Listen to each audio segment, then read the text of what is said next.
संयुक्त अरब अमिरातीच्या UAE वाळवंटामध्ये बुधवारी जोरदार पाऊस पडला।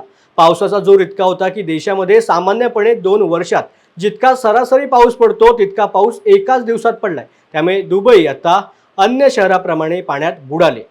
दुबईची अवस्था ही दुबईसारखी झाली होती। तेथील सध्याच्या परिस्थितीचा संपूर्ण आढावा जाणून घेण्यात आला।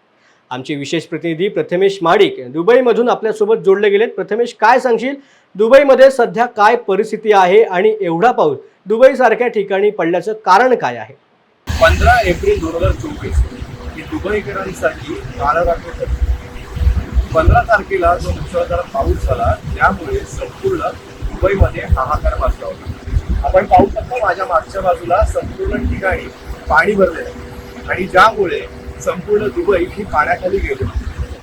त्याचं मूळ कारण म्हणजे संपूर्ण गल्फ कंट्री जे म्हणतात, गल्फ देश म्हणतात, अरबी देश म्हणतात, त्या देशामध्ये नैसर्गिक पूर आला होता आणि याचाच प्रत्यय आज संपूर्ण दुबईमध्ये पाहायला मिळतो। अनेक भागांमध्ये पाणी साचलं होतं, परंतु आता वॉटर पंपच्या सहाय्याने तिकडचं पाणी हे कमी करण्याचं काम सुरू आहे, जेणेकरून संपूर्ण जी वाहतूक कोंडी जी झाली होती ती वाहतूक कोंडी ही व्यवस्थितरित्या पुन्हा एकदा चालू व्हावी आणि कुठल्याही प्रकारची अजून हानी होऊ नये किंवा कुठल्याही प्रकारचा इकडच्या नागरिकांना त्रास होऊ नये याची दखल इथलं सरकार घेत आहे।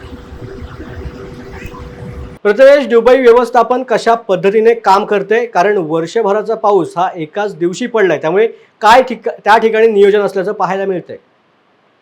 या झालेल्या मुसळधार पावसामुळे संपूर्ण दुबईमध्ये हाहाकार माजला होता, ज्यामुळे अनेक गाड्यांचं किंवा अनेक वस्तूंचं देखील नुकसान झालं होतं। संपूर्ण शहर हे पाण्याखाली गेलं होतं आणि अशाच परिस्थितीमध्ये इकडची व्यवस्थापन ही चांगल्या पद्धतीने काम करताना आपल्याला पाहायला मिळते, जेणेकरून वॉटर पंपच्या सहाय्याने इकडची जी लोकल पब्लिक ट्रान्सपोर्टेशन त्याला कुठलाही त्रास होऊ नये यासाठी इकडची पब्लिक चांगल्या पद्धतीने काम करते। गेली 75 वर्षांमध्ये असा पाऊस दुबईने कधीच पाहिला नव्हता। त्यामुळे दुबई ही एक असा देश आहे की या सर्व आलेल्या आपत्तीला सामोरं जाऊन त्यावर कशा पद्धतीने काम करून नियोजन करता येईल याचं सध्या आपल्याला पाहायला मिळतोय या वॉटर पंपच्या सहाय्याने।